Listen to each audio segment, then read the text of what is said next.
माननीय मुख्यमंत्री महोदय के कर कमलों से ध्वजारोहण के साथ ही आज के इस गरिमामय कार्यक्रम का शुभारंभ।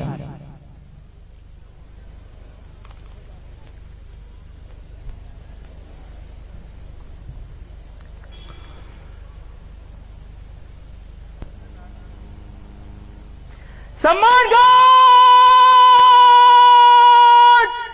सलामी देगा, राष्ट्रीय सलाट सलाम में सस्त।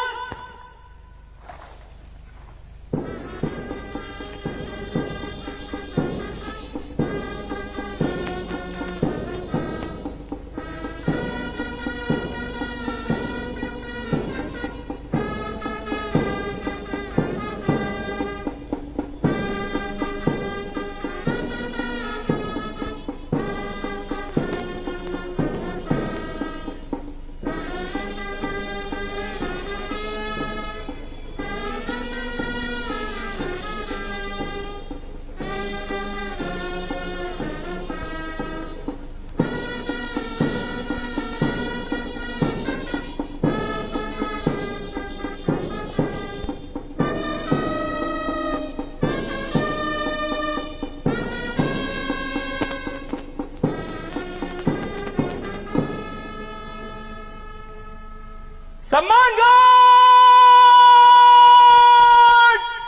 बाजू सस्त।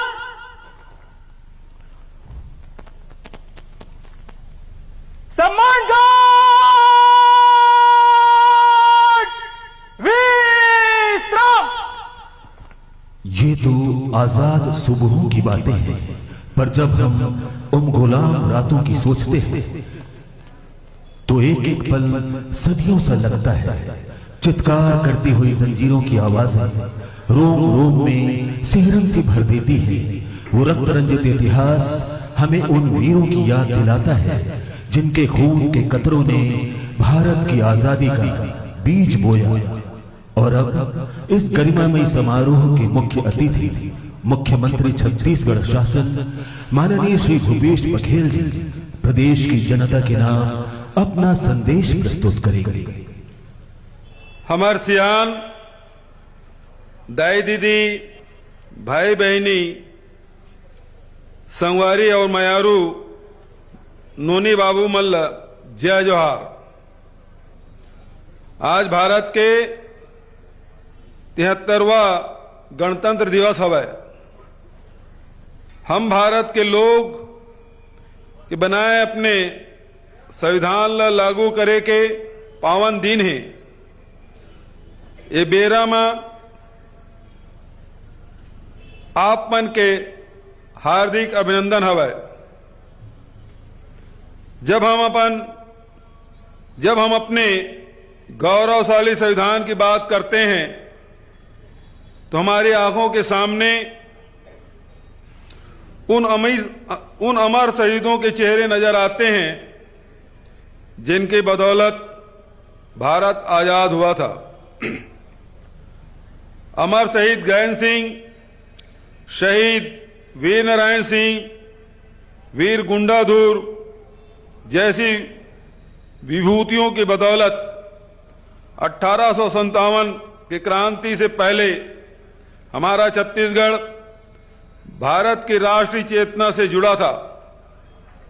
आजादी के आंदोलन से लेकर गणतंत्र का वरदान दिलाने तक जिन महान विभूतियों ने अपना योगदान दिया उन सबको मैं सादर नमन करता हूं। हमारे दूरदर्शी पुरखों ने आजादी की लड़ाई के साथ साथ आजाद भारत के संविधान का सपना ही नहीं देखा था, बल्कि इसकी ठोस तैयारी भी शुरू कर दी थी। यही वजह है कि हमारे संविधान में देश की विरासत, लोकतांत्रिक मूल्य, पंचायत की अवधारणा को अहम स्थान मिला।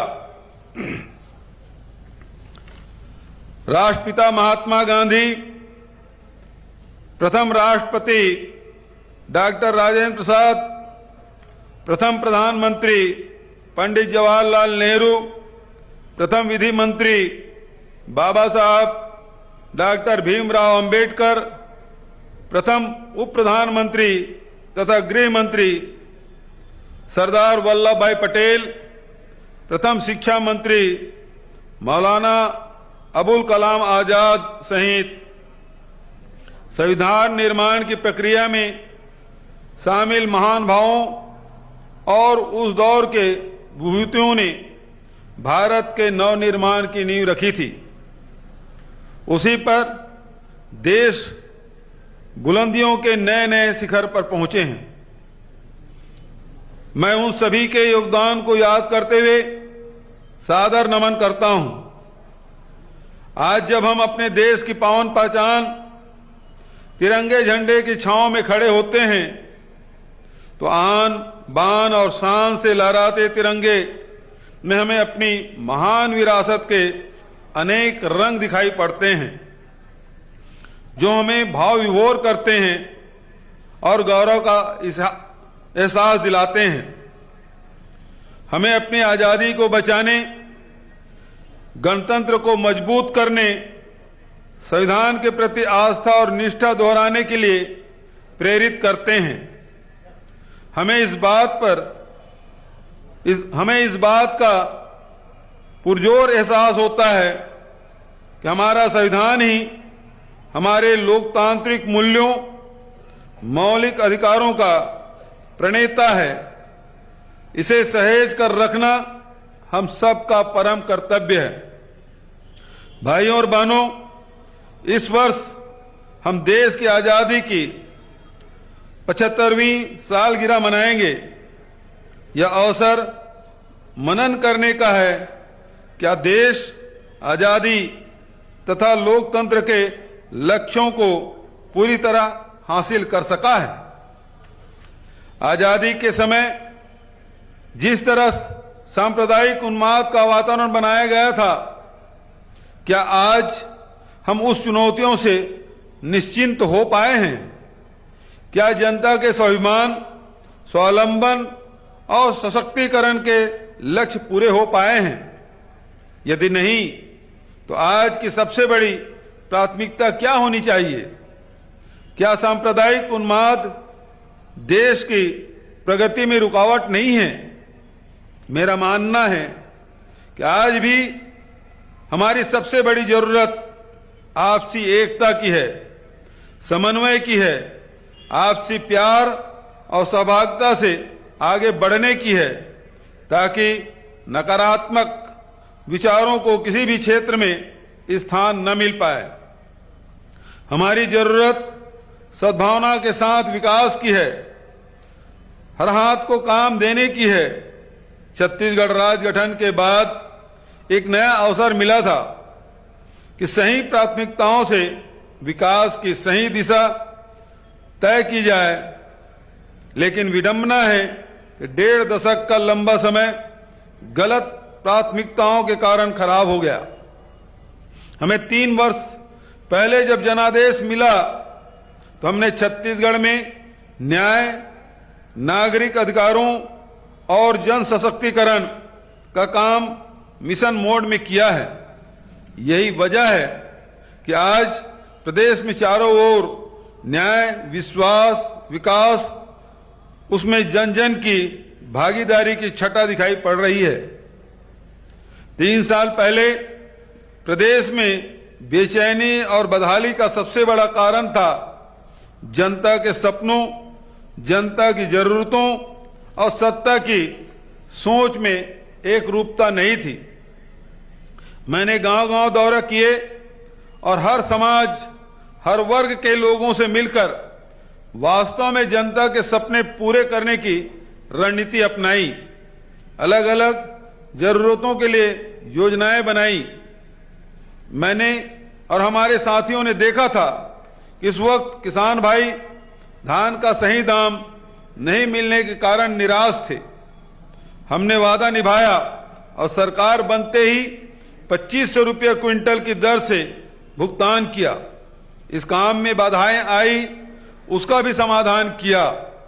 राजीव गांधी किसान न्याय योजना के तहत राज्य के बजट से हमने 11,000 करोड़ से अधिक की राशि किसान को देने की व्यवस्था की।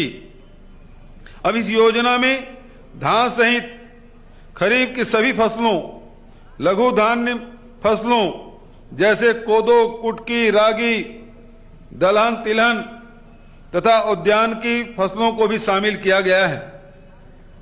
मैं किसान का बेटा हूं, इसलिए किसानों के सुख दुख को भली भांति समझता हूं। हमने किसानों के हित में जो क्रांतिकारी कदम उठाए, उससे किसानों का हौसला बढ़ा, जिसके कारण प्रदेश में समर्थन मूल्य पर धान खरीदी का नया कीर्तिमान बना। विगत वर्ष में हमने 92 लाख मीट्रिक टन से अधिक धान की खरीदी की थी और इस साल 105 लाख मीट्रिक टन धान खरीदी का लक्ष्य रखा है। मात्र 3 वर्षों में धान बेचने हेतु पंजीयन कराने वाले किसानों की संख्या 15 लाख से बढ़कर 24 लाख तक पहुंच गई है, अर्थात 60% से अधिक किसानों का पंजीयन सुखद संकेत कि सरकार और खेती पर किसानों का भरोसा लौटा है। मुझे कहते हुए खुशी है कि नई फसलों और इससे संबंधित किसानों को बेहतर दाम दिलाने की दिशा में हम एक और बड़ा कदम उठाने जा रहे हैं। आज मैं घोषणा करता हूं कि आगामी खरीफ वर्ष 2022-23 में प्रदेश में दलहन फसलों जैसे मूंग, उड़द, अरहर की खरीदी भी न्यूनतम समर्थन मूल्य पर की जाएगी। उद्यान की फसलों के विकास के लिए छत्तीसगढ़ शाकंभरी बोर्ड चाय और कॉफी के उत्पादन व प्रसंस्करण को बढ़ावा देने के लिए टी कॉफी बोर्ड का गठन किया गया है। मछली पालन और लाख उत्पादन को कृषि का दर्जा दिया गया है। मुख्यमंत्री वृक्षारोपण प्रोत्साहन योजना शुरू की गई है, जिसके तहत धान उत्पादक किसान यदि अपने पंजीकृत रकबे में धान के बदले वृक्ष लगाते हैं तो उन्हें भी 3 वर्ष तक 10,000 रुपये की प्रोत्साहन राशि दी जाएगी। इसके अलावा निजी व्यक्ति, ग्राम पंचायतों, संयुक्त वन प्रबंधन समितियों को भी इस योजना और प्रोत्साहन की राशि के दायरे में रखा गया है। मेरा मानना है हरियाली और आर्थिक सशक्तिकरण को साझा प्रयासों में वृक्ष किसान की भी बड़ी भूमिका रहेगी। ये सारे प्रयास से ग्रामीण अर्थव्यवस्था को मजबूती देंगे। प्रदेश में पहली बार प्राथमिक कृषि सहकारी समितियों का पुनर्गठन कर 725 नई समितियों का पंजीयन किया गया है। इस तरह अब प्रदेश में इन समितियों की संख्या 1,333 से बढ़कर 2,058 हो गई है, जिससे किसानों को ऋण वितरण व अन्य योजनाओं का लाभ अधिक सुविधाओं के साथ दिया जा सकेगा। छत्तीसगढ़ विधानसभा के बजट सत्र 2021 में मैंने किसानों के सिंचाई पंप ऊर्जीकरण के 35,000 से अधिक लंबित आवेदनों का समाधान 1 साल में करने की घोषणा की थी। मुझे खुशी है कि 26,000 से अधिक पंप ऊर्जीकृत हो गए हैं। शेष पर तेजी से कार्रवाई की जा रही है ताकि मार्च 2022 तक ऐसा कोई भी प्रकरण लंबित न रहे। पहले हमने 1 नवंबर 2018 तक किसानों का लंबित 244 करोड़ रुपए के सिंचाई जल कर माफ किया था। दूसरी बार 30 जून 2021 तक पुनः 80 करोड़ रुपए सिंचाई कर माफ कर दिया है। इस तरह कृषि ऋण माफी, सिंचाई हेतु निःशुल्क विद्युत प्रदान, अनुदान जैसे आर्थिक राहत में विस्तार किया गया है। जाहिर है कि किसानों को सुविधा देने के हर मामले में हमने संवेदनशीलता के साथ तत्परता से कार्रवाई की है। छत्तीसगढ़ की ग्रामीण आबादी का एक बड़ा हिस्सा कृषि मजदूरी पर निर्भर है। जिन्हें खरीफ सीजन के बाद रोजगार का संकट हो जाता है। ऐसे भूमिहीन कृषि मजदूरों के लिए हमने राजीव गांधी ग्रामीण भूमिहीन कृषि मजदूर न्याय योजना के तहत इस वित्तीय वर्ष से लाभ देने की भी घोषणा की थी, जिसके तहत प्रति वर्ष 6,000 रुपया प्रदान करने का प्रावधान है। दिसंबर 2022 में विशेष ग्राम सभाओं से पात्र हितग्राहियों का अंतिम चयन हो चुका है। गणतंत्र दिवस के तत्काल पश्चात 1 फरवरी को पहली किस्त की राशि पात्र हितग्राहियों को अंतरित की जाएगी। महात्मा गांधी राष्ट्रीय ग्रामीण रोजगार गारंटी योजना में 60% राशि कृषि कार्यों को बढ़ावा देने के लिए खर्च करने का प्रावधान भारत सरकार के द्वारा किया गया है, लेकिन छत्तीसगढ़ में हमने कृषि व संबंधित कार्यों के लिए 76% राशि खर्च की है। इसी प्रकार जल जंगल जमीन से संबंधित कार्यों के लिए प्राकृतिक संसाधन प्रबंधन के लिए 65% के प्रावधान के विरुद्ध हमने छत्तीसगढ़ में 82% राशि खर्च की है। कोरोना के दौर में मनरेगा से गांव में बड़े पैमाने पर रोजगार देने का कीर्तिमान बनाया गया था। वहीं अन्य विभागों की योजनाओं के साथ अभिसरण से हमने मनरेगा की व्यापक सार्थकता साबित की है। हमारी सुराजी गांव योजना में नई अर्थव्यवस्था की बुनियाद बनाने में सफल हो रही है। इसके अंतर्गत नरवा गरवा घुरवा बारी के विकास के काम अब बड़े पैमाने पर हो रहे हैं। गोधन न्याय योजना ने ग्रामीण तथा शहरी गौपालकों को आजीविका का नया जरिया उपलब्ध कराया है। इस योजना से अभी तक 122 करोड़ रुपया से अधिक का गोबर खरीदा जा चुका है। इसे वर्मी कंपोस्ट उत्पादन और उपयोग की एक नई क्रांति ने जन्म लिया है, जिससे देश में आसन्न रासायनिक खाद संकट को हल करने में मदद मिलेगी। गौठान अब रूरल इंडस्ट्रियल पार्क के रूप में विकसित हो रहे हैं। गोबर से बिजली, प्राकृतिक पेंट तथा अन्य उत्पादों का निर्माण करने की पहल की गई है। अब गोबर की आर्थिक, सामाजिक, सांस्कृतिक उपयोगिता के सभी पहलुओं पर व्यापक और सुसंगत ढंग से काम करने के लिए गोधन न्याय मिशन का गठन मील का पत्थर साबित होगा।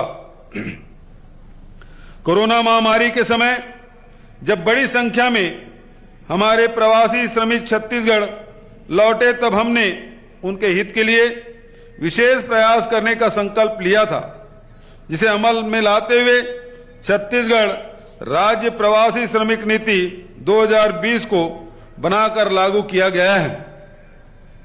असंगठित श्रमिकों के पंजीयन, पलायन पंजी का ऑनलाइन संधारण, विभिन्न कल्याणकारी योजनाओं के संचालन के लिए उत्कृष्ट कार्य हेतु भारत सरकार द्वारा छत्तीसगढ़ को राष्ट्रीय ई श्रमिक सेवा पुरस्कार से सम्मानित किया गया है। श्रम कल्याण के प्रयासों को आगे बढ़ाने के लिए आज मैं यह घोषणा करता हूं कि प्रत्येक जिला मुख्यालय तथा विकासखंड स्तर पर मुख्यमंत्री श्रमिक संसाधन केंद्र की स्थापना की जाएगी। श्रमिक परिवारों की बेटियों की शिक्षा, रोजगार, स्वरोजगार तथा विवाह में सहायता के लिए भी आज एक नई योजना की घोषणा करता हूं, जो मुख्यमंत्री नूनी सशक्तिकरण सहायता योजना के नाम से जानी जाएगी। इस योजना के तहत छत्तीसगढ़ भवन एवं अन्य सन्निर्माण कर्मकार कल्याण मंडल में पंजीकृत हितग्राहियों के प्रथम 2 पुत्रियों के बैंक खाते में 20-20 हजार रुपये की राशि का भुगतान एकमुश्त किया जाएगा। जरूरतमंद तबकों को खाद्यान्न उपलब्ध कराने के लिए सार्वजनिक वितरण प्रणाली का अतुलनीय योगदान रहा है, लेकिन छत्तीसगढ़ में 1.5 दशक में यह व्यवस्था की बदहाली की भेंट चढ़ गई थी। हमने सार्वभौम पीडीएस का वादा निभाया, जिसका लाभ 2,55,00,000 लोगों को मिलने लगा है। यह वर्ष 2021 की जनगणना के अनुसार 100% कवरेज है। विगत एक वर्ष में 778 नई उचित मूल्य दुकानों शुरू की गई है। आयरन फोलिक एसिड युक्त फोर्टिफाइड चावल वितरण की शुरुआत हमने कोंडागांव जिला से की थी, जिसे अब पूरे प्रदेश में मध्याह्न भोजन के योजना तथा पूरक पोषण आहार योजना में लागू कर दिया गया है। इस तरह खाद्यान्न सुरक्षा के साथ पोषण सुरक्षा के लिए भी नए उपाय किए जा रहे हैं। बस्तर में मुझे कुपोषण की विभीषिका का पता चला था और हमने तत्काल कदम उठाया, जिसे बढ़ाते हुए पूरे प्रदेश में कुपोषण मुक्ति के लिए मुख्यमंत्री सुपोषण अभियान की शुरुआत की गई थी। हमारी इस पहल से लगभग 1,60,000 बच्चे कुपोषण मुक्त हुए हैं तथा 1 लाख से अधिक महिलाएं एनीमिया से मुक्त हुई हैं। पूरक पोषण आहार कार्यक्रम के अंतर्गत 25 लाख से अधिक बच्चों तथा गर्भवती महिलाओं को लाभान्वित किया जा रहा है। इस तरह स्वस्थ सुपोषित नई पीढ़ी छत्तीसगढ़ की शक्ति बनेगी। हम चाहते हैं कि महिला स्व सहायता समूहों ने प्रदेश के सामाजिक आर्थिक विकास में जो योगदान दिया है उसे और गति मिलेगी। इसलिए महिलाओं को स्वयं का व्यवसाय प्रारंभ करने के लिए 2 लाख रुपए का ऋण प्रदान करने की व्यवस्था सक्षम योजना के तहत की गई है। छत्तीसगढ़ महिला कोष के माध्यम से ऋण लेने वाले महिला स्व सहायता समूहों पर लगभग 13 करोड़ रुपए का ऋण लंबित होने के कारण इनके कामकाज ठप हो गए हैं। हमने 6,000 से अधिक समूह के ऐसे ऋणों को न सिर्फ माफ किया है बल्कि सभी समूहों के ऋण लेने की पात्रता भी दुगुनी कर दी है। छत्तीसगढ़ राज्य ग्रामीण आजीविका मिशन अभियान के अंतर्गत 22 लाख से अधिक महिलाओं को स्व सहायता समूह से जोड़ा गया है और उन्हें रोजगार दिलाया गया है। आदिवासी संस्कृति, कलाएं, रहन सहन हमारे लिए गर्व का विषय है, लेकिन 1.5 दशकों तक इस समाज की आशाओं के विपरीत कार्य करने का बहुत बड़ा नुकसान आदिवासी अंचलों में होता रहा है। मैं दूसरी ओर भौगोलिक परिस्थितियों और समाज की सरलता का लाभ उठाते हुए नक्सलवादियों ने भी इन्हें हिंसक गतिविधियों का केंद्र बना लिया था। इस पृष्ठभूमि में हमने आदिवासी बसाहटों में समुचित और सुसंगत विकास की रणनीति अपनाई, जिससे परस्पर विश्वास के वातावरण में एक नई शुरुआत हो। आज मुझे कहते हुए बहुत खुशी का अनुभव हो रहा है। हम अपनी रणनीति में सफल हो रहे हैं, जिसका लाभ आदिवासी अंचलों में दिखाई पड़ रहा है। तेंदुपत्ता संग्रहण की पारिश्रमिक दर 4,000 रुपये प्रति मानक बोरा करते हुए हमने एक नई शुरुआत की थी। पहले मात्र 7 लघु वनोपज को समर्थन मूल्य पर खरीदने की व्यवस्था थी, जिसे बढ़ाकर अब 61 कर दिया जाएगा। रेली कोसा को भी समर्थन मूल्य पर खरीदने की घोषणा कर दी गई है। लोहांडी गुणा में जमीन वापसी से न्याय की जो शुरुआत की गई थी, वह पहल आर्थिक सामाजिक हर क्षेत्र में फैली।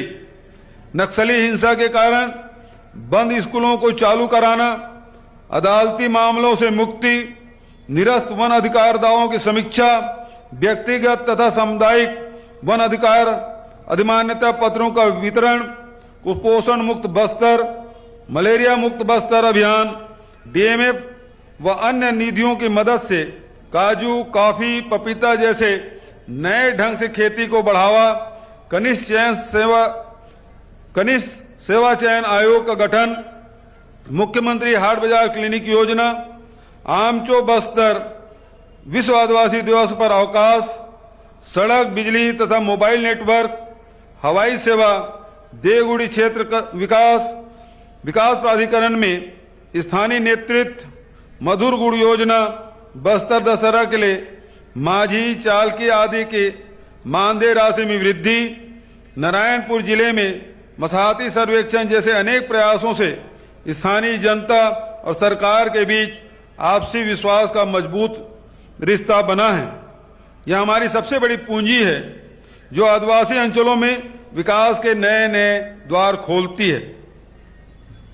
हमने छत्तीसगढ़ मिलेट मिशन का शुभारंभ भी कर दिया है, जो कोदो, कुटकी, रागी आदि लघु धान्य फसलों की उत्पादकता, विपणन, वैल्यू एडिशन आदि के लिए देश की सर्वोच्च संस्थाओं के साथ मिलकर काम करेगा। इसका लाभ भी मुख्य रूप से आदिवासी अंचलों के किसान को मिलेगा। प्रदेश के 14 आदिवासी बहुल जिलों के 25 विकास खंडों में 1735 करोड़ रुपए की लागत से चिराग परियोजना की शुरुआत कर दी गई है, जो इन स्थानों में आजीविका के नए साधन जुटाने में मददगार होगी। मुझे बताते हुए खुशी होती है, वर्ष 2018 की तुलना में 2021-22 में 455% अधिक हर्बल उत्पादों का विक्रय हुआ है और इसे आगामी एक वर्ष में 1100% तक बढ़ाने का लक्ष्य है। थिंक बी और बादल अकादमी से आदिवासी अंचलों के युवाओं को अपनी संस्कृति, प्रतिभा, शैक्षणिक और नवाचार की क्षमताओं को निखारने में मदद मिलेगी। इस तरह शिक्षा, स्वास्थ्य, रोजगार और अधोसंरचना विकास की बयार से बस्तर में सकारात्मक बदलाव आ रहा है। जनजाति समूहों से सुझाव लेकर पेशा नियम का प्रारूप तैयार किया गया है। मुझे विश्वास है कि छत्तीसगढ़ आदिवासी कल्याण तथा विकास की दिशा में नए प्रतिमान स्थापित करेगा, जिससे राज्य के विकास में आदिवासी समाज की बहुत महत्वपूर्ण भागीदारी दर्ज होगी। मुझे खुशी है कि आजीविका और भागीदारी के संगम से हमने स्वच्छता अभियान को भी सशक्त किया है। कचरा प्रसंस्करण को स्वच्छता दीदियों के रोजगार से जोड़ा और व्यापक जन चेतना से शासन के विभिन्न योजनाओं को जोड़कर छत्तीसगढ़ के स्वच्छता मॉडल को राष्ट्रीय पहचान दिलाई है। यही वजह है कि छत्तीसगढ़ को भारत सरकार ने लगातार तीसरी बार देश के सबसे स्वच्छ राज्य के रूप में राष्ट्रीय पुरस्कार दिया है। मैं चाहूंगा सुधार, जनभागीदारी और विकास से गणतंत्र की मजबूती में हमारे ऐसे कई योगदान दर्ज होंगे। हमने सड़क, बिजली, पानी, स्वास्थ्य, शिक्षा जैसे जन सुविधाओं से जुड़ी समस्त अधोसंरचना के विकास के साथ राहत और रोजगार का ध्यान रखा है। बिजली की ट्रांसमिशन प्रणाली में सुधार और विस्तार के माध्यम से पारेषण हानि को कम किया, वहीं बेहतर प्रबंधन से प्रणाली की उपलब्धता को 99.79% पहुंचाया, जो एक कीर्तिमान है। विद्युत आपूर्ति की विश्वसनीयता बढ़ाने के साथ बिजली बिल हाफ योजना का लाभ 40,45,000 उपभोक्ताओं तक पहुंचा दिया गया है, जिससे उन्हें 2,200 करोड़ रुपए की बचत हुई। विभिन्न योजनाओं से प्रदेश में 24,000 करोड़ रुपए से अधिक लागत से सड़कों का निर्माण किया जा रहा है। निर्माण कार्यों में शिक्षित बेरोजगारों को भागीदार बनाने के लिए ई श्रेणी पंजीयन के तहत 5,000 से अधिक युवाओं का पंजीयन किया गया है और उन्हें विकासखंड स्तर पर सरलीकृत प्रक्रिया से लगभग 200 करोड़ रुपए के निर्माण कार्य आवंटित किए गए हैं। प्रदेश में सिंचाई क्षमता बढ़ाने के लिए केलो परियोजना, खारंग परियोजना, मनियारी परियोजना, अरपा भैंसाझार परियोजना को इस वर्ष पूर्ण करने के लिए तेजी से कार्य किया जा रहा है। ग्रामीण अंचल में शुद्ध पेयजल उपलब्ध कराने के लिए जल जीवन मिशन के अंतर्गत सितंबर 2023 तक 48 लाख से अधिक घरों में नल कनेक्शन देने की योजना है, जिसमें से लगभग 8 लाख कनेक्शन दिए जा चुके हैं। इसी प्रकार 124 नगरीय निकायों में नल जल योजना पूर्ण की गई है तथा 44 नगरीय निकायों के कार्य प्रगति पर है। स्वास्थ्य अधोसंरचना के विस्तार हेतु डॉक्टरों, मेडिकल स्टाफ और उपकरणों की संख्या में कई गुना वृद्धि की गई है। मैं जिन स्थानों पर जनता अस्पतालों तक नहीं पहुंच पाती, वहां अस्पतालों की सुविधाएं पहुंचाने के लिए मुख्यमंत्री हाट बाजार क्लिनिक योजना, मुख्यमंत्री शहरी स्लम स्वास्थ्य योजना, दया दीदी क्लिनिक योजना से 18 लाख से अधिक लोगों की जांच और उपचार किया गया है। डॉक्टर खूबचंद बघेल स्वास्थ्य योजना, मुख्यमंत्री विशेष स्वास्थ्य सहायता योजना के माध्यम से उपचार में लगने वाले 50,000 से 20 लाख रुपए तक खर्च की चिंता से लोगों को मुक्त किया गया है। जन सुविधा के विस्तार और जनता को मांगी दवाई के बोझ से राहत दिलाने के लिए Shri Dhanvantari generic medical store योजना प्रारंभ की गई, जिसका विस्तार अब सभी शहरों में किया जा रहा है। हमने नई पीढ़ी को सुरक्षित भविष्य के लिए स्कूल शिक्षा से उच्च शिक्षा तक और रोजगार से लेकर संस्कार विकसित करने तक अनेक कदम उठाए हैं। स्वामी आत्मानंद अंग्रेजी माध्यम उत्कृष्ट शालाओं के तर्ज पर अब ऐसी हिंदी शालाओं की स्थापना भी प्रत्येक जिलों में की जाएगी। 5-6 वर्षों के बच्चों के लिए ऐसे स्थानों पर प्ले स्कूल बालवाड़ी की स्थापना की जाएगी, जहां आंगनबाड़ी और प्राथमिक शाला एक ही प्रांगण में हो। प्रथम चरण में ऐसे 6,000 से अधिक बालवाड़ी प्रारंभ की जाएगी। नवा रायपुर में अंतर्राष्ट्रीय स्तर पर उत्कृष्ट आवासीय विद्यालय स्थापित किया जाएगा।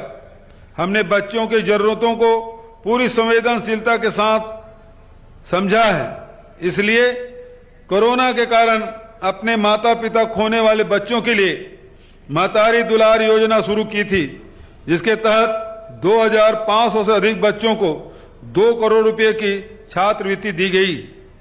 इसके अतिरिक्त स्कूल फीस भी माफ की गई है। कोरोना के कारण विश्व स्तर पर शिक्षा के स्तर में गिरावट महसूस की गई थी, जिसके लिए हमने उपचारात्मक शिक्षा नवा जतन 2.0 अभियान चलाने का निर्णय लिया है। हमने शिक्षा को सिर्फ किताबी ज्ञान का माध्यम नहीं बनाया, बल्कि लक्ष्य साफ रखा है। शिक्षा युवाओं को सक्षम और रोजगार की योग्य बनाएं। रोजगार परक शिक्षण प्रशिक्षण देने के लिए प्रदेश में अभी तक 125 स्थानों पर ITI संस्थाएं प्रारंभ की जा चुकी है। अब प्रत्येक विकास खंड में ITI खोली जाएगी। सबसे बड़े रोजगार के साधन कृषि को भी उच्च शिक्षण संस्थाओं का सहारा देने के लिए 3 वर्षों में 10 नए कृषि महाविद्यालय, कृषि विज्ञान केंद्र तथा महात्मा गांधी उद्यानिकी एवं वानिकी विश्वविद्यालय स्थापित किया गया है। हमने सरकारी विभागों तथा अर्ध सरकारी संस्थाओं में सीधी भर्ती तथा अन्य माध्यमों से बहुत पैमाने पर नौकरी के दरवाजे खोले हैं। गांव, वन क्षेत्रों, परंपरागत कौशल के काम और स्थानीय संसाधनों के वैल्यू एडिशन से भी राज्य में बहुत बड़े पैमाने पर रोजगार के अवसर बने हैं। हमारी औद्योगिक नीति की सफलता से 32,000 लोगों को रोजगार मिला है और 90,000 लोगों को रोजगार मिलना प्रस्तावित है। विगत 3 वर्षों में युवाओं के आंखों में स्वावलंबन की चमक बढ़ते देखकर हमारा उत्साह बढ़ा है। यही वजह है हमने छत्तीसगढ़ रोजगार मिशन का गठन किया, जिसके तहत आगामी 5 वर्षों में 15 लाख नए रोजगार के अवसर सृजित करने के लिए हम पूरी ताकत लगाएंगे। प्रदेश के आस्था स्थलों को पर्यटन विकास की सुविधाओं से जोड़ते हुए हमने चंदखुरी में माता कौशल्या के प्राचीन मंदिर परिसर का जीर्णोद्धार किया है। वहीं राम वनगमन पथ पर 75 स्थानों को चिन्हांकित कर इनके विकास की कार्य योजना बनाई है। प्रथम चरण में इनमें से 9 स्थानों का विकास कार्य प्रगति पर है। ये स्थान भी बड़े पैमाने पर रोजगार सृजन के माध्यम बनेंगे। भाइयों और बहनों, न्याय के लिए संघर्ष और कानून का राज चलाने की प्रतिबद्धता हमारी विरासत है। आजादी का आंदोलन न्याय के लिए था। संविधान का निर्माण और संविधान में संशोधन के जरिए नागरिक अधिकारों के दायरे में लगातार विस्तार करते जाने को हमारी राष्ट्रीय नेतृत्व ने सदा अपना कर्तव्य समझा। हम इसी विरासत को आगे बढ़ाने पर विश्वास करते हैं। तृतीय लिंग युवाओं को पुलिस बल में भर्ती करना, बस्तर के जवानों को बस्तर फाइटर्स बल में भर्ती करना, सुरक्षा बलों की देखरेख में बस्तर के दुर्गम और नक्सल प्रभावित अंचलों में 5 बृहद पुलों का निर्माण, मोबाइल टावरों की स्थापना, सामुदायिक पुलिसिंग के माध्यम से जनता का आत्मविश्वास बढ़ाना और इन सब के माध्यम से नागरिक सुविधाओं में वृद्धि को भी हम न्याय की दिशा में बढ़ते कदम मानते हैं। चिट फंड कंपनियों द्वारा प्रदेश की मासूम जनता से ठगी की गई राशि वापस दिलाने के लिए हमारी प्रतिबद्धता का नतीजा है कि अब तक चिट फंड कंपनियों के 840 आरोपियों को गिरफ्तार किया गया है और 11 करोड़ से अधिक राशि वसूल कर जनता को लौटाई गई है। और अब बड़े पैमाने पर कुर्की और संपत्ति नीलामी के माध्यम से और भी अधिक राशि लौटाने का प्रयास किया जाएगा। प्रशासनिक सुविधाओं में भी न्याय का अंग है। विगत 3 वर्षों में हमने 5 नए जिलों का गठन की घोषणा की, जिसमें से एक जिला गौरेला पेंडा मरवाही विकास की नई गाथा लिख रहा है। वहीं अन्य 4 जिलों का औपचारिक उद्घाटन भी शीघ्र किया जाएगा। हमने लोक सेवा केंद्रों के माध्यम से 132 सेवाएं ऑनलाइन की थी, जिनमें 1 वर्ष में 25 लाख से अधिक लोग लाभान्वित हुए। आज गणतंत्र दिवस के पावन अवसर पर मैं अपने छत्तीसगढ़िया भाई बहनों के हित में कुछ और महत्वपूर्ण घोषणाएं करता हूं। हमारी सरकार इसी वर्ष समस्त अनियमित भवन निर्माण के नियमितीकरण हेतु एक व्यवहारिक, सरल एवं पारदर्शी कानून लाएगी, जिससे अनेक नागरिक प्रत्यक्ष रूप से लाभान्वित होंगे। इस कानून के प्रावधान का लाभ लेकर हमारे नागरिक अपनी मेहनत से किए गए निर्माण को नियमित करवाकर स्वाभिमान से जीवन यापन एवं रोजगार कर सकेंगे। दूसरा, इसके साथ ही रिहायशी क्षेत्रों में संचालित व्यवसायिक गतिविधियों में के नियमितीकरण हेतु आवश्यक प्रावधान किए जाएंगे, ताकि हमारे हजारों भाई बहन आत्मविश्वास के साथ अपना व्यवसाय संचालित कर सके। तीसरा, आप सभी को बताते हुए हर्ष हो रहा है कि मेरी घोषणा के 15 दिन के भीतर प्रदेश के नगर निगमों में 500 वर्ग मीटर तक के भवनों में मानवीय हस्तक्षेप के बिना डायरेक्ट भवन अनुज्ञा प्रणाली प्रारंभ कर दी गई है। उसी तर्ज पर मैं घोषणा करता हूं, प्रदेश में अब नगर निगम से बाहर के क्षेत्रों जो कि निवेश क्षेत्र में शामिल है में भी 500 वर्ग मीटर तक भवन विन्यास बिना किसी मानवीय हस्तक्षेप के तय समय सीमा में जारी किए जाएंगे। चौथा, प्रदेश के नगरीय निकायों में नल कनेक्शन प्राप्त करने की प्रक्रिया को डायरेक्ट भवन अनुज्ञा के तर्ज पर मानवीय हस्तक्षेप मुक्त बनाकर समय सीमा में नल कनेक्शन दिए जाने का निर्णय लिया गया है। पांचवा, हमारी सरकार ने शहरी क्षेत्रों में आबादी, नजूल एवं स्लम पर स्थित पट्टों को भी फ्री होल्ड करने का निर्णय लिया था, जिससे नागरिकों को भूमि स्वामी हक प्राप्त हुआ। आज इस मंच से मैं घोषणा करता हूं कि ग्रामीण क्षेत्र में भी शासकीय पट्टे के भूमियों को फ्री होल्ड किया जाएगा। छठवां, अन्य पिछड़े वर्ग के नागरिकों में उद्यमता को बढ़ावा देने हेतु औद्योगिक नीति में संशोधन कर इस वर्ग हेतु 10% भूखंड आरक्षित किए जाएंगे, जो कि भूमि प्रीमियम दर के 10% दर एवं 1% भूभाटक पर उपलब्ध कराए जाएंगे। सातवां, मुख्यमंत्री शहरी स्लम स्वास्थ्य योजना के अंतर्गत प्रदेश के नगर निगमों में 18 लाख से अधिक नागरिकों का इलाज निःशुल्क किया जा चुका है। इस योजना की सफलता को देखते हुए मैं घोषणा करता हूं कि शीघ्र ही इस योजना को प्रदेश के सभी नगरीय निकायों में लागू किया जाएगा। 8वां, नव युवाओं को नई सुविधा देने के लिए मैं घोषणा करता हूं कि प्रदेश में लर्निंग लाइसेंस बनाने की प्रक्रिया का सरलीकरण किया जाएगा और इस हेतु वृहद स्तर पर परिवहन सुविधा केंद्र प्रारंभ किए जाएंगे। इन केंद्रों को न केवल लर्निंग लाइसेंस बनाने हेतु अधिकृत किया जाएगा, अपितु इन केंद्रों में परिवहन विभाग से संबंधित समस्त सेवाएं नागरिकों को अपने निवास के पास मिल सकेगी एवं प्रदेश के युवाओं को रोजगार का अवसर मिलेगा। 9वां, कर्मचारी कल्याण की दिशा में कुछ नए कदमों को साझा करना चाहूंगा। शीघ्र ही हम प्रदेश के शासकीय कर्मचारियों के हित में अंशदायी पेंशन योजना के अंतर्गत राज्य सरकार के अंशदान को 10% से बढ़ाकर 14% करेंगे। 10वां, आज इस मंच से मैं घोषणा करता हूं कि शासकीय कर्मचारियों की कार्य क्षमता और उत्पादकता को बढ़ाने के लिए राज्य सरकार अब 5 कार्य दिवस के प्रति सप्ताह प्रणाली पर कार्य करेगी। हमारी बहनों की सुरक्षा हेतु हम प्रतिबद्ध हैं। इसी कारण आज मैं आप सभी के समक्ष घोषणा करना चाहूंगा, इस क्षेत्र में इस हेतु हम प्रत्येक जिला में महिला सुरक्षा प्रकोष्ठ का गठन कर उसे प्रभावी रूप से महिला सुरक्षा हेतु उपयोग करेंगे।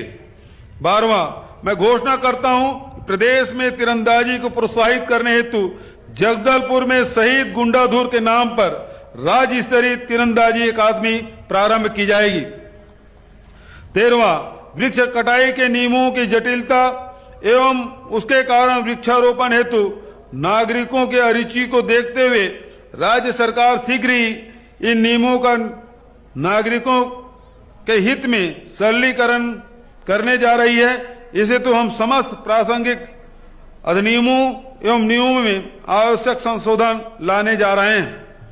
भाइयों और बहनों, हम धरती को माता कहते हैं। इसकी पहचान हम भारत माता और छत्तीसगढ़ मातारी के रूप में करते हैं।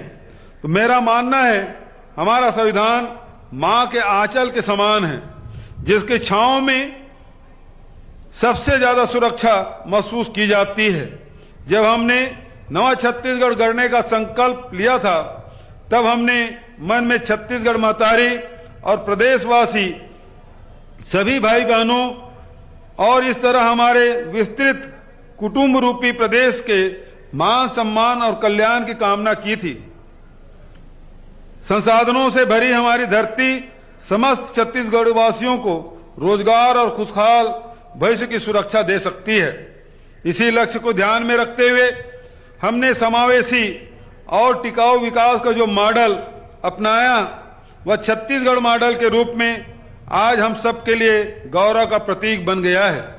कोरोना महामारी के दौरान उत्पन्न विभिन्न समस्याओं से सक्षमता के साथ निपटने में हमारी छत्तीसगढ़ मॉडल की बड़ी भूमिका रही है। हमारी सरकार ने सारी व्यवस्थाएं कर रखी है। मुझे विश्वास है, परस्पर सद्विश्वास, एकजुटता तथा कोरोना प्रोटोकॉल के पालन से तीसरी लहर पर हम जल्दी ही काबू पा सकेंगे। मैं आप सबसे अनुरोध करता हूं कि आप सतर्क रहें। आपका बेहतर स्वास्थ्य और सक्रिय योगदान ही हमारी सबसे बड़ी शक्ति है। मेरा एक ही सपना और एक ही लक्ष्य कि नवा छत्तीसगढ़ 2 करोड़ 80 लाख लोगों के हाथ में 2 करोड़ 80 लाख लोगों के हाथ से गढ़ा जाए, जिसमें सबकी भागीदारी हो, जिसमें सबको न्याय मिले, जिसमें सबकी खुशहाली सुरक्षित रहे। आगे भी हमारे प्रयास इसी दिशा में रहेंगे। आपका प्यार और समर्थन मेरी सबसे बड़ी पूंजी है और इसी पूंजी के निवेश से हम दुनिया के सबसे अधिक पूंजी छत्तीसगढ़ में निवेश के लिए आमंत्रित भी करेंगे। मैं चाहूंगा आप लोग भी मेरे साथ दोहराएंगे, जय जोहार, जय छत्तीसगढ़, जय हिंद, जय छत्तीसगढ़। धन्यवाद। और अब माननीय मुख्य अतिथि महोदय के कर कमलों के द्वारा हर्ष सूचक गुब्बारों को आकाश की अनंत ऊंचाइयों में उन्मुक्त किया जाएगा।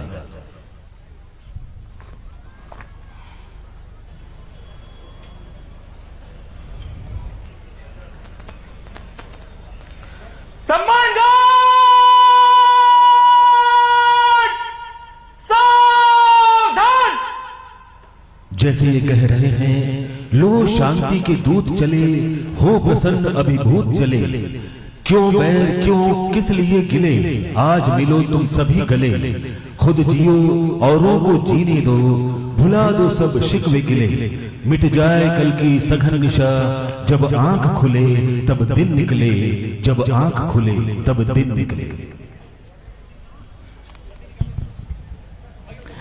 मुख्यमंत्री छत्तीसगढ़ शासन माननीय श्री भूपेश बघेल जी अतिथि दरगाह में पहुंचकर वरिष्ठ एवं गणमान्य नागरिकों से आत्मीय भेंट करेंगे।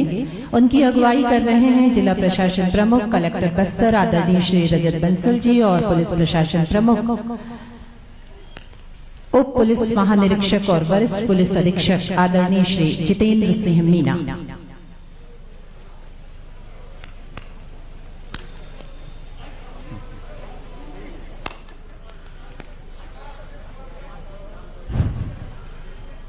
परेड कमांडर के निर्देश के साथ अब परेड निष्क्रमण की कार्यवाही की जाएगी। साथ ही परेड कमांडर और 2IC दाएं और बाहिने गाइड के साथ सलामी मंच के समक्ष पहुंचेंगे। सम्मान गार्ड बंगाल स्वस्थ।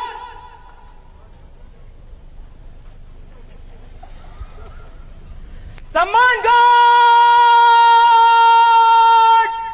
हाल में दाहिने चलेगा, दाहिने मुड़।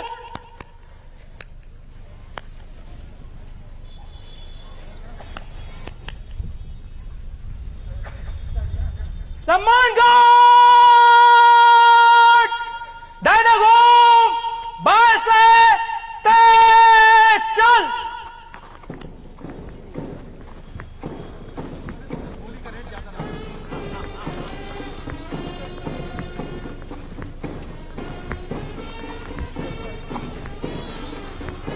Parade commander DSP Dilip Kumar Kosle और परेड 2IC उप निरीक्षक गुणेश्वरी नुरेटी के मार्गदर्शन में ये दाहिने और बाहिने गाइड अब सलामी मंच के समक्ष पहुंचने को तैयार। ये सभी जैसे कह रहे हो, ऐ वतन जब तुझ पे दुश्मन गोलियां बरसाएंगे, ऐ वतन जब तुझ पे दुश्मन गोलियां बरसाएंगे, सुर्ख बादल जब फिजाओं में तेरी छा जाएंगे, जब समंदर आग की बुर्जों से टक्कर खाएंगे, उस वक्त भी ऐ वतन हम तेरे नगमे गाएंगे, हम तेरे नगमे गाएंगे। आज के इस गरिमामय अवसर पर मुख्य अतिथि के रूप में हमारे साथ हैं मुख्यमंत्री छत्तीसगढ़ शासन माननीय श्री भूपेश बघेल जी। गणतंत्र दिवस के इन पलों को स्मृति में संजोए रखने का एक छोटा सा प्रयास, photography. Parade commander DSP Dilip Kosle और सेकंड परेड कमांडर उप निरीक्षक भुवनेश्वरी नरेटी तथा दाईं और बाईं इकाई के साथ अब एक फोटोग्राफ माननीय मुख्य अतिथि महोदय के साथ। देश के लिए अपना सर्वस्व न्यौछावर करने वाले शूरवीर, महासंग्राम में डटकर मुकाबला करने वाले हमारे योद्धा सदैव हमारी स्मृतियों में बने रहेंगे। शहीदों की चिताओं पर लगेंगे हर बरस मेले, शहीदों की चिताओं पर लगेंगे हर बरस मेले, वतन पर मिटने वालों का यही बाकी निशा होगा।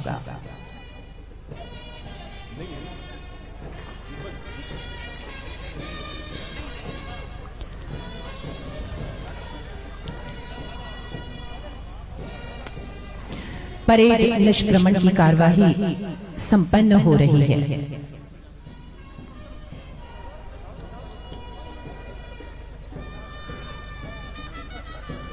और इसके साथ 73वें गणतंत्र दिवस समारोह का यहाँ समापन होता है। आप सभी को 73वें गणतंत्र दिवस समारोह की बहुत बहुत शुभकामनाएं।